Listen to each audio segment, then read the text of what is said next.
Hello guys, good morning, Radhe Radhe. कैसे हैं आप लोग? आशा करता हूँ अच्छे और स्वस्थ होंगे। तो दोस्तों, सुबह के अभी 6 बज चुका है और हम लोग ब्लॉग शूट करना चालू कर दिए हैं। तब तक कौवा मेरे सर पे आके काँ काँ करने लगा। मैंने सोचा मुझे कोई याद कर रहा है। तब तक हमारा नज़र एक गागल के ऊपर पड़ गया। इतना अच्छा दृश्य था, देखने में भी अच्छा लग रहा है। और उसके बाद हम लोग आते हैं घर में। तब तक हम बिट्टू को देख रहे हैं, कच्चा केला लेकर के आराम से बैठ के खा रही थी। इसकी बड़ी बहन भी देख के आराम से मज़े ले रही थी।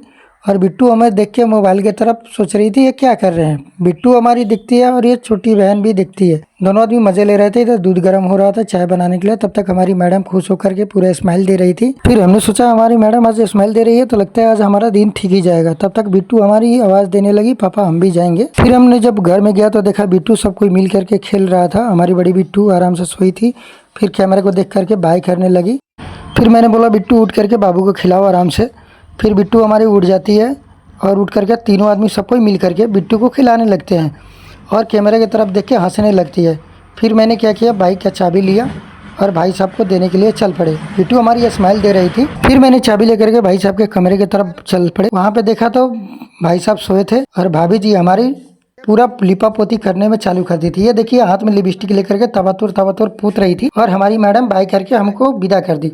जैसे हम निकलते हैं तब तक बिट्टू हमारी परेशान हो जाती है, बोलती है हम भी जाएंगे, रोने लगती है। फिर हमने बिट्टू को लेकर के जा ही रहे थे तब तक कि मैडम अंदर बुला रही थी। फिर मैं अंदर गया तो बिट्टू और मम्मी सब कोई मिल करके स्माइल कर रहे थे और उन्होंने एक खुशखबरी दी। मैंने सोचा क्या खुशखबरी है भाई, मुझे बताओ। तो उन्होंने स्माइल कर रही थी और मुझे कुछ बता नहीं रही थी। बोली थी बाइक लेके आप मार्केट चले जाइए, मार्केट हमारे पापा जी आए हैं, वहीं पे आपको मिलेंगे। जैसे ही बिट्टू को लेकर के निकलते हैं तो रास्ते में मिल जाता है दुकान और दुकान में से बोलती है पापा हमको कुछ खरीदो खाने के लिए।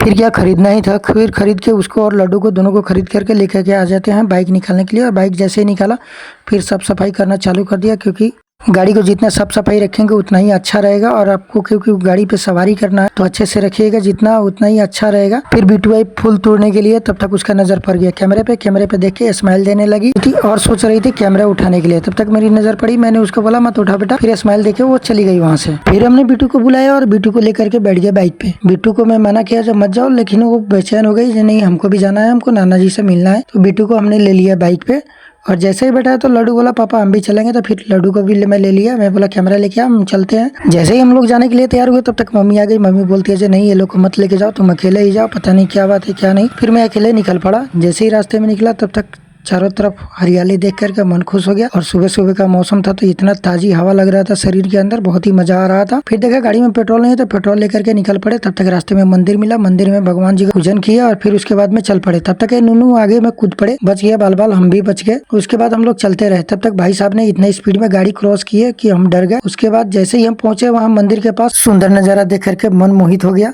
फिर उसके बाद जैसे ही आगे निकले तो देखे पेट्रोल बहुत दिन से बंद पड़ा है। पेट्रोल पंप पे यहाँ पे कोई आदमी भी नहीं दिख रहा है, जो कि पहले जाने माने ये पेट्रोल पंप हुआ करता था। फिर हमने सोचा कैमरे को आगे करके थोड़ा अपना भी शूट कर लेते हैं। फिर हमने शूट करते हुए आगे निकल पड़े। जैसे ही थोड़ा सा आगे निकले तो देखे मार्केट में पूरा भीड़ लगा पड़ा है, पता नहीं क्यों। तो मैंने थोड़ा देर गाड़ी रोक करके फिर पापा जी का इंतजार किया। थोड़ी देर इंतजार करने के बाद पापा जी आए। फिर वहाँ से हमने सामान लिया और निकल पड़े अपने गाँव के लिए। पापा जी ने तो बहुत सारे सामान दिए थे, लेकिन ये चीज़ हम आपको घर चल के दिखाएंगे। अभी दिखा देंगे तो फिर मज़ा नहीं आएगा, तो चलते रहिए और हम भी चलते रहते हैं। फिर आगे जैसे ही निकले तो देखे अभी मार्केट अभी तक खुला नहीं है। इतने सुबह हम लोग निकल गए थे फिर भी मार्केट खुला नहीं हुआ। फिर हम लोग निकलते हैं अपने गाँव के तरफ। तो ये बरगद के पेड़ के पास से हम लोग के गाँव की तरफ टर्निंग है। हमने यहाँ से टर्निंग ले लिया। जैसा ही टर्निंग लेते हैं तो देखे आगे एक भाई साहब है जो वीडियो शूट कर रहे थे। मुझे देख करके शर्मा गए, फिर कैमरा को कर लिया नीचे, लेकिन हम शर्माए नहीं, हम चलते रह गए।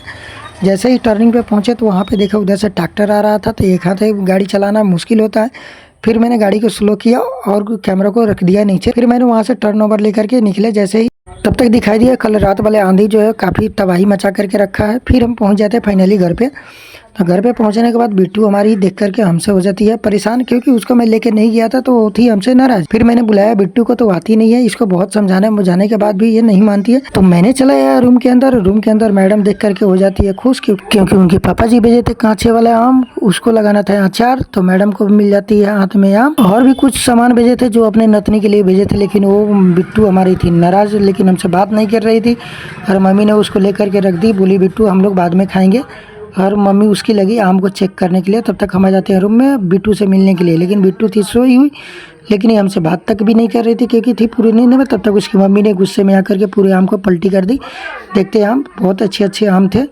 फिर अचार लगाने के लिए ये तैयारी करने लगी और मैंने सोचा मैं बिट्टू को ले आता हूँ और खिलाने के लिए तैयारी करता हूँ। तब तक उसकी मम्मी लेके आती है छोले और भटूरे रखे हुए थे, तो मैंने बोला बिट्टू को लेके आओ। बिट्टू हो गई है हमसे नाराज़।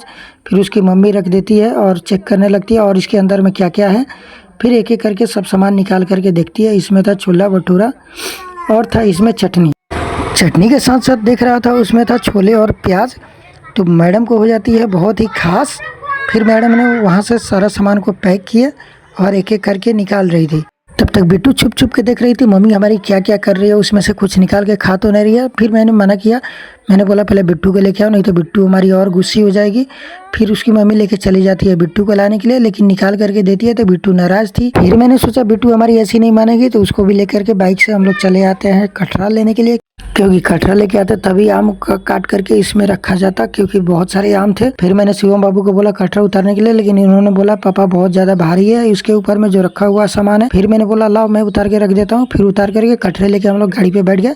कटरे को लेकर के शिवम ने सर में लगा लिया, क्योंकि बहुत बड़ा था, गाड़ी पे लेके बैठना मुश्किल था। उसने सर में लगा लिया। बिट्टू को दे दिया नमक, नमक लेके बैठ गई थी आगे। फिर हम लोग पहुंच गए थे फाइनली घर पे। घर पे जैसे ही पहुंचते हैं तो शिवम लेके आगे निकल जाता है, बिट्टू हमारे पीछे पीछे दौड़ के जाती है और उसको काट करके रखे हुए थे। फिर उसको क्या किया हम लोग कटरे के अंदर में पैकिंग करना चालू कर दिया। मैडम हमारे लिए कटरा फिर सब सफाई करना चालू कर दी। उसके बाद में क्या की उसके अंदर में आम जितने हुए कटे हुए आम थे सबको उठाकर एक एक पीस बारीकी से उठा करके रखने लगी। तो आज के लिए इतना ही दोस्तों। आज का ब्लॉग कैसा लगा प्लीज हमें कमेंट करके बताइएगा, और हमारे चैनल पर नए हैं तो प्लीज सब्सक्राइब करके बेल आइकन को प्रेस कर दीजिएगा। मिलते हैं दोस्तों नेक्स्ट ब्लॉग में।